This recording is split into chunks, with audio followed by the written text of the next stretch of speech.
চারতলা গাছটার উপরের তলা ভাড়া নিয়ে থাকে একদল পাখি। সারাদিন ব্যস্ত সময় পার করে আঁধার নামলে ঘরে ফিরে আসে। তার এক ধাপ নিচে বসবাস করে কিছু বুড়ো ফল আর পুরাতন পাতা। খুব বেশি সাড়া শব্দ আসে না।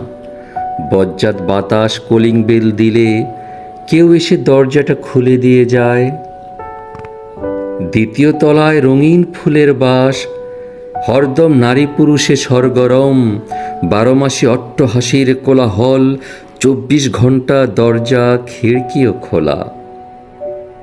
নিচ তলা একলা মানুষ, দিনভর গায়ে লুঙ্গি পেঁচিয়ে বেঘোর ঘুমায়। প্রহরী নাকি পাগল বোঝা মুশকিল।